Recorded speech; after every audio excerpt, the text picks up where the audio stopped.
मध्य प्रदेश विधानसभा चुनाव 2023 को लेकर राजनीतिक पार्टियों की तैयारियां जोरों पर है। भाजपा ने 200 के पार का नारा दिया है तो कांग्रेस ने 150 सीटों पर जीत का दावा किया है। एमपी में 150 मिलने जा रही है तो कर्नाटक में जो किया उसको हम रिपीट करने जा रहे हैं। इनके बहलाने को बाबा ख्याल अच्छा है। भारतीय जनता पार्टी मध्य प्रदेश में 200 से ज्यादा सीटें जीतेंगी। विंध्य की सियासी रिपोर्ट ने बढ़ा रखी है बीजेपी की चिंता। क्या विंध्य को नजरअंदाज करना बीजेपी को पड़ सकता है भारी।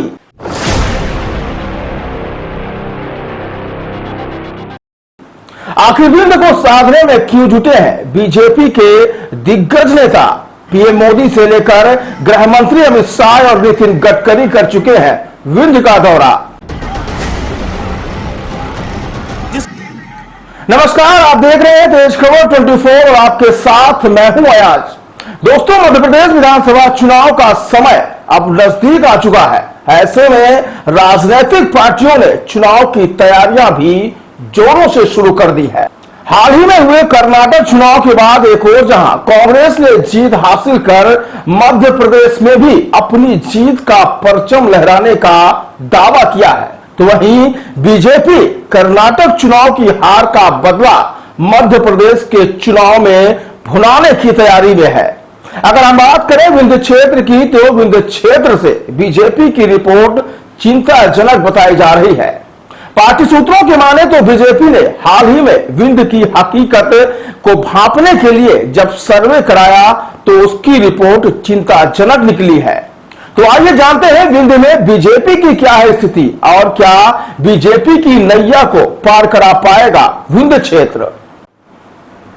देश की आजादी के बाद से विंध्य का इतिहास रहा है कि राजधानी भोपाल से लेकर दिल्ली तक विंध्य के दिग्गज नेताओं का बोलबाला रहा है।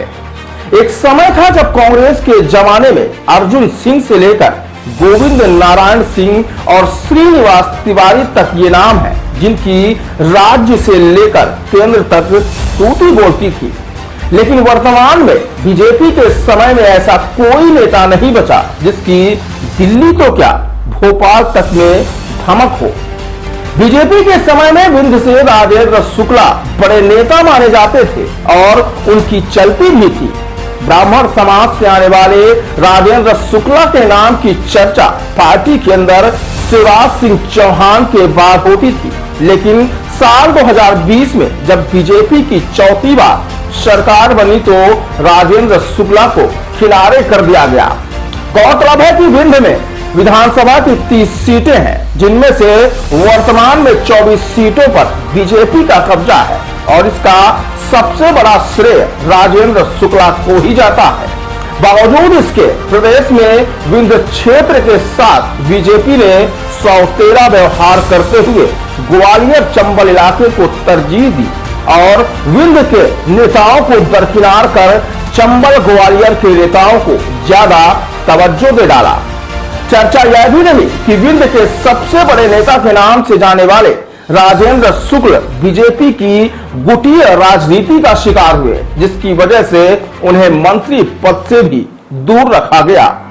हालांकि इस बात को लेकर विरोध के सुर भी उठे, लेकिन बीजेपी ने गिरीश गौतम को विधानसभा अध्यक्ष का पद देकर विरोध के सुर को शांत करा दिया। लेकिन विंध्य क्षेत्र में अभी भी लोगों के बीच बीजेपी के प्रति नाराजगी है, जिसका नतीजा है कि बीजेपी रीवा और सिंगरौली में मेयर का चुनाव हार गई। यही नहीं, सतना की रैगांव विधानसभा सीट से भी बीजेपी को हाथ धोना पड़ा है।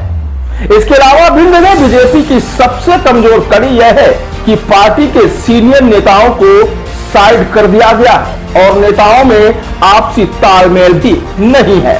हालांकि बीजेपी ने सर्वे रिपोर्ट में अपनी तमाम कमजोरियों पर काम करना शुरू कर दिया है, जिसका नतीजा है कि बीते 2 माह के भीतर प्रधानमंत्री नरेंद्र मोदी से लेकर गृह मंत्री अमित शाह और केंद्रीय मंत्री नितिन गडकरी जैसे दिग्गज नेताओं का विंध्य में आगमन हुआ है। बहरहाल विंध्य के साथ सौतेला व्यवहार ही बीजेपी को भारी पड़ सकता है और इसे लेकर बीजेपी डरी हुई है। फिलहाल पार्टी के दिग्गज नेता डैमेज कंट्रोल करने में जुटे हैं। इधर आम आदमी पार्टी की एंट्री से मुकाबला त्रिकोणीय होने जा रहा है, इसे लेकर भी बीजेपी में हड़बड़ाहट है। तो यदि मध्य प्रदेश विधानसभा चुनाव को लेकर सियासी खबर, अगर आपको हमारी यह खबर पसंद आई हो तो लाइक और शेयर करना हरगिज ना भूलें।